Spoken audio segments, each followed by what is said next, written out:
آج ہم تاریخ اسلام کے ایک ایسے عظیم اور اہم واقعے کا ذکر کریں گے جو ایمان، اخلاص، قربانی اور استقامت کی ایک زندہ جاوید مثال ہے۔ ہم بات کریں گے اس غزوہ کی جس میں تلواریں تو نیام میں رہیں لیکن ایمان کے دھار نے ہر رکاوٹ کو چیر دیا، جو کہ 9 ہجری میں پیش آئی اور جسے غزوہ الاسرا یعنی تنگی کی جنگ بھی کہا جاتا ہے۔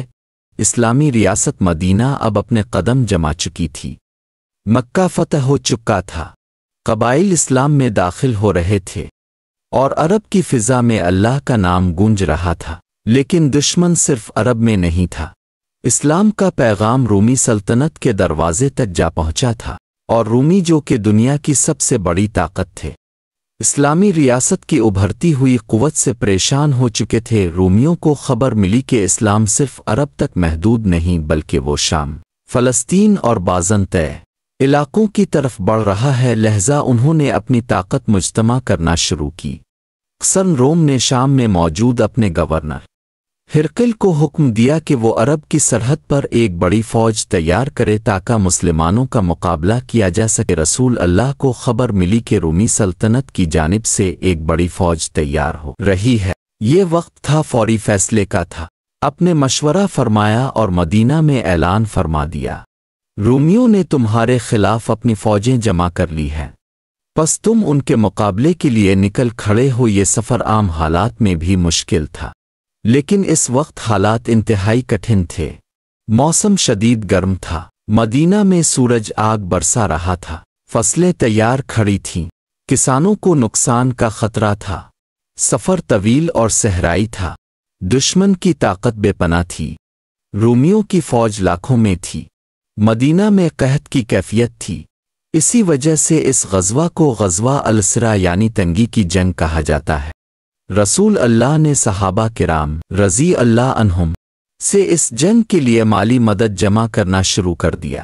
نتیجہ کیا نکلا؟ تاریخ گواہ ہے کہ صحابہ نے قربانیوں کی نئی مثالیں قائم کر دیں۔ حضرت عثمان رضی اللہ عنہ نے 300 اور 1000 دینار اور سامان جنگ پیش کیا۔ حضرت عبد الرحمن بن عوف رضی اللہ عنہ نے 40,000 دینار دیے۔ حضرت عمر رضی اللہ عنہ نے گھر کا آدھا مال ران خدا میں دے دیا۔ حضرت ابوبکر صدیق رضی اللہ عنہ نے اپنے گھر کا پورا مال اللہ کے دین کے لیے وقف کر دیا۔ غرب صحابہ بھی پیچھے نہ رہے، کسی نے کھجور دیں، کسی نے اپنی واحد چادر دے دی۔ تقریباً 30,000 کا لشکر تیار ہوا، جو اس وقت کا سب سے بڑا اسلامی لشکر تھا۔ رسول اللہ نے حضرت محمد بن مسلمہ رضی اللہ عنہ کو مدینہ میں نگرانی کے لیے مقرر کیا اور حضرت علی رضی اللہ عنہ کو اہل بیت کی حفاظت کے لیے چھوڑا۔ جب لشکر روانہ ہونے لگا تو کچھ لوگ پیچھے رہنے لگے، جنہیں منافقین کہا گیا۔ ان کی حالت قرآن میں یوں بیان ہوئی، وہ کہتے ہیں اس گرمی میں نہ نکلو، کہہ دو کہ جہنم کی آگ اس سے کہیں زیادہ گرم ہے۔ کاش وہ سمجھی۔ راستے میں کئی صحابہ کو بھوک پیاس اور تھکن نے نڈھال کر دیا، کئی جگہ پانی نہ تھا، لیکن رسول اللہ کی دعاؤں سے چشمے جاری ہو جاتے۔ وہی موقع تھا جب رسول اللہ نے فرمایا، جس نے غزوہ تبوک کے لشکر کو سامان فراہم کیا اس کے لیے جنت ہے۔